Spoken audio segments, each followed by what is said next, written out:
se seca, a contaminação é muito maior. Tá? Então, se choveu, diluiu. Então, essa informação é importante para você chegar a uma conclusão. Todo mundo que vai interpretar o ambiente vai lá no site, pega os dados dos 3 dias de chuva. Tá, pessoal? Certo? Bom, então não se preocupe assim, ó, texto mal escrito, erro de português, nada disso eu vou descontar, tá? Eu vou avaliar a capacidade do aluno de tentar crescer. Entendeu? Tá? Não sou revisora de um artigo, não estou revisando o artigo, né, no caso de vocês, né? Mas eu vou avaliar, já conheço vocês, né? Tá? Então agora eu vou ler o relatório para ver se ele se esforçou para conseguir. Claro, estou considerando também que vocês estão no 2º ano, né?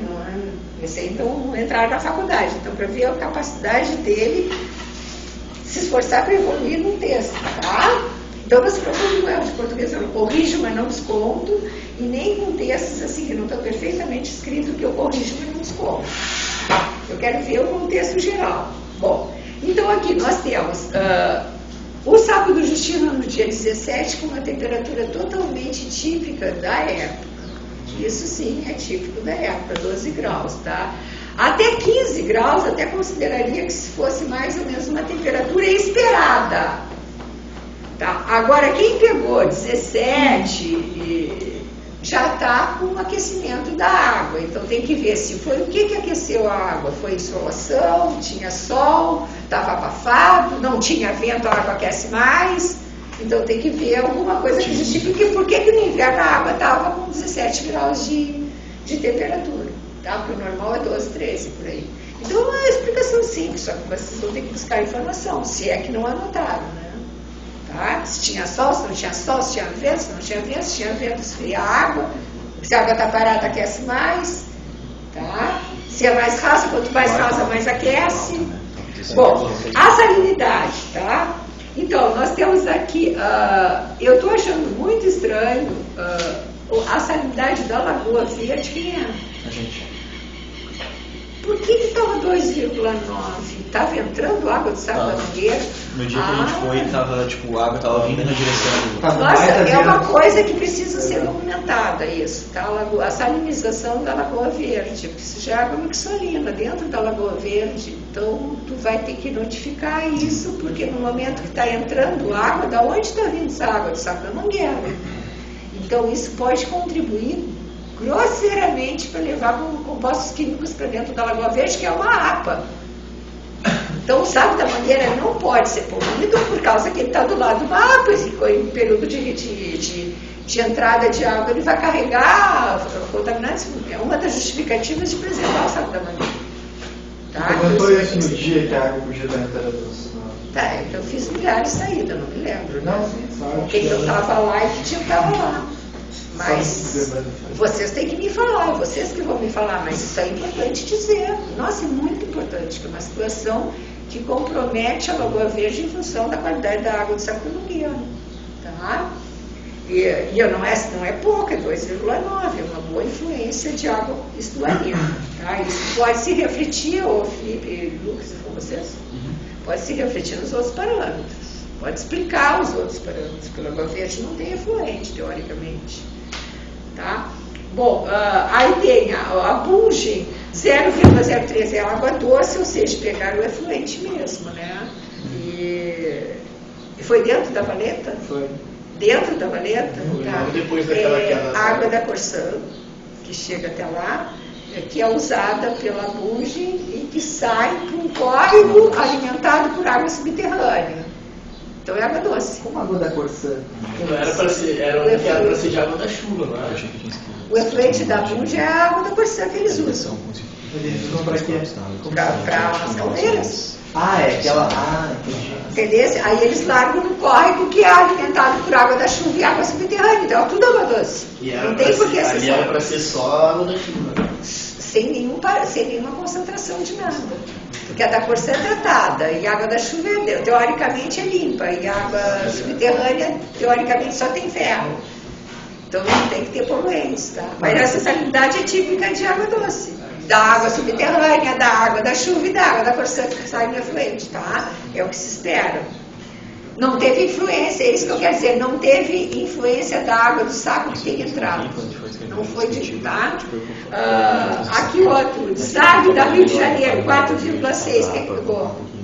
Tá, vocês têm pouquíssima influência da água do oceano no desagüe, tá? Porque a água do oceano é muito salgada, o desagüe é água doce, porque é a mesma água do córrego lá, água doce. E aí, como a tua sanidade está quase 4,6, quer dizer, o ponto que tu pegasse, praticamente não tinha diluição nenhuma no oceano. Mas alguma coisa tinha. Tá? Mas era pouco. Que era para ser zero, porque é o córrego. É a mesma origem desse margem ali. Tá? Aí, Saco do Justino 10. Bom, quem é? Agora aqui eu tive que explicar para a turma, eu vou explicar para vocês. A salinidade é muito alta. Qual foi o regime que vocês verificaram hidrológico? De enchente ou de vazante? Acho que ele estava sem vento. Estava bem parado. Tá, então assim, o que acontece? Vocês têm que olhar e ver se anotaram isso. Mas essa salinidade é considerada água mixolina, tá? Nessa data que vocês foram lá, que a mesma do grupo da turma A, estava em regime de vazante o estuário, todo o estuário estava doce, mesmo porque tinha sido um período de muita chuva. Então o estuário estava doce, mas o Saco do Justino estava salgado. O que acontece? O Saco do Justino ele é conhecidamente como um ambiente que retém, represa águas salgadas que entraram anteriormente, porque a desembocadura da enseada dentro do saco, dentro do estuário, é muito pequena, é do tamanho desse balcão. Então a renovação de água dentro do Saco do Justino é muito baixa. E o que acontece? Isso aí já é conhecido, gente, não vocês estão descobrindo. O Saco do Justino, ele tem, a gente diz que tem um tempo de residência maior que a água do estuário. Porque a água entra e fica lá, ela custa se renovar. E eles colocaram aqui que estava um dia atípico, sem vento e com baixo nível da água. Então, mais motivo ainda. Então, vocês estavam com uma água de mais tempo de residência. E, possivelmente, uma água salgada que tenha entrado em dias anteriores. Isso tem alguma consequência na qualidade ambiental? O que vocês acham? É um ambiente que não pode receber efluente. Porque ambiente ele não pode receber efluente, por isso ele é protegido por lei. Sabe que a justiça não sabiam? Ele tem uma proteção legal. Por isso que a FURG arrendou ele. Ele não pode receber efluente, porque ele tem baixo tempo de renovação, baixa renovação da água, alto tempo de residência, e se vocês largarem efluente, o efluente vai ficar ali. É diferente que largar no canal onde a água entra e sai o tempo todo. Porque a água... Então ele não pode receber efluente porque ele tem um tempo de residência maior que a água do estuário. Então ele armazena águas antigas. Se não houver efluente, vai ficar ali. E essa água que poderia estar entrando é ali do Saco da Mangueira? A água que entra é do estuário. A água que entra no Saco do Justino é do estuário. Do Saco da Mangueira? Do Saco da Mangueira é do estuário também. Do canal do Rio Grande. O Justino é pra lá. Não, o Justino é pra lá. Não, é que antes eu escutei que tinha um lugar de água doce que estava entrando água do Saco da Mangueira, não é? É a Lagoa Verde. A Lagoa Verde. Tá, é a outra coisa, aqui na ponte. Tá. Entenderam por isso? Vocês vão ter que falar em tempo de residência, que é maior que o estuário, que é maior que o estuário, que é um ambiente delicado por causa disso, porque a renovação da água é muito baixa, a profundidade é pouca e a circulação também é pouca. Então ele é um ambiente que tem que realmente ser preservado. E uma prova é que ele armazenou água salgada, se a água salgada antiga é armazenada. Tá? E foi a mesma coisa que deu na turma. Aí tem os moles é da Bia, né? Mole 6,5, Bia estava regime de vazantes. Mas tem uma coisa engraçada. No relatório que eu fiz da outra vez, também deu um pH muito diferente. O teu pH que deu agora é 6,2? Sim. Sim. Tá, mas... Da outra vez também ficou fora da legislação. Tá. Fora da legislação. É o pH Só que ácido. até anotou assim. Tá. Isso aí, agora eu te explico, porque deixa eu continuar com a salinidade. 6,5, então tu estava com predominância de água escurina com relação à água costeira, mas alguma influência da água costeira pela proximidade. Tá? Mas não era muita. A bucha e saco da mangueira, novamente o Klaus, com água doce, que é óbvio, a mesma salinidade. Agora, o material de suspensão, gente, material de suspensão tem a ver com hidrodinâmica. Tem a ver com a presença de esgoto e com capacidade de decantação de partículas de um ambiente que tem a ver com o tempo de residência. O normal para o estuário são concentrações sempre menores que 50. Tá? Quem achar mais que 150 já é lama. Então não pode achar esse tipo de concentração. Por exemplo, aqui na bucha, saco da mangueira 96, não sei quem é. Mas não é no saco, é dentro da valeta. Dentro da valeta. É muita coisa. É um absurdo, é um desequilíbrio ambiental. Tá? E tu conseguiu identificar que partículas eram essas? Era bem fedido e bem escuro. Para começo de conversa, tinha pó de soja lá. Porque aquela água estava espreguiçada. Aquilo é pó do processamento da soja que aumenta o material de suspensão e é muito pesado. Segundo, tinha muito detrito de vegetal, de restos de vegetais e mais todo o detrito que vinha das fábricas. E terceiro, não sei se vocês se lembram, tinha óleo na água e o óleo pesa no filtro. Tá, o óleo faz parte do material de suspensão, que ele pesa no filtro e não sai com o teste do cloreto. Tá, então isso aí é de vocês? Ciro, tu vai ter que justificar como um desequilíbrio ambiental. Não é possível uma água de um córrego de água subterrânea ter 96 de material de suspensão. É um absurdo isso, né? Tá, o deságue da Rio de Janeiro 35 também é muita coisa, só que tu tem que levar em consideração que estava próximo de uma zona de rebentação, com a saída e vinda das ondas. A entrada e a saída de dentro do córrego, tá? Que não era significativo porque a salinidade estava pouca, mas havia. Isso aí suspende o grão de areia.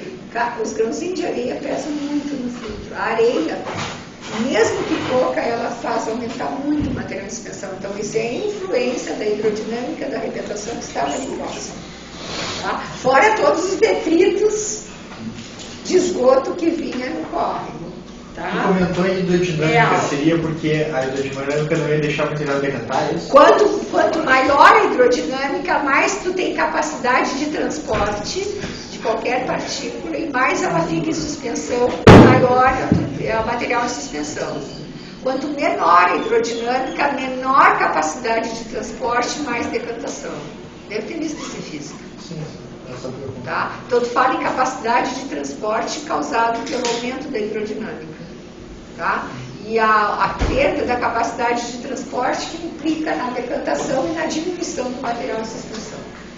Tá? Sem contar, no caso dela, que era um que recebe efluente bruto e vem micropartículas de fecais, né? Tá? Que chega até lá. Tá? E agora isso aí tu comprova pelos seus parâmetros.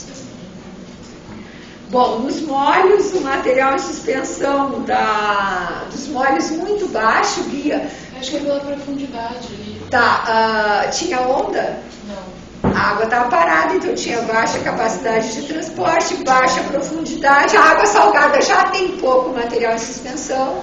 É que ali aquele ponto era um pouquinho mais profundo. O ponto que a gente coletou a água, não foi na Via de Janeiro. Tá, mas 6,5 é muito pouco, é água muito clarinha. Tá? Fora disso, no encontro de água salgada com água doce, tem todo o processo de floculação de coloides, né? Que os compostos que vêm com o rio, eles chegam perto do oceano, eles neutralizam a carga elétrica dos coloides, floculam e decantam, eles não ficam na coluna d'água. Então, mas essa 6,5 não é salinidade? Não, o meu MS deu 20. Deu 20, tá? Mas de qualquer jeito é baixo. O saco do Justino é baixo, a menor que 50 é normal. Eu só chegaria a discutir o 96 e esse 122 aqui, que é as duas bunches, é o mesmo motivo. Pode ser, Deus. Só que o meu tinha bastante óleo também, dava pra ver. Isso é óleo. É óleo e farelo de soja.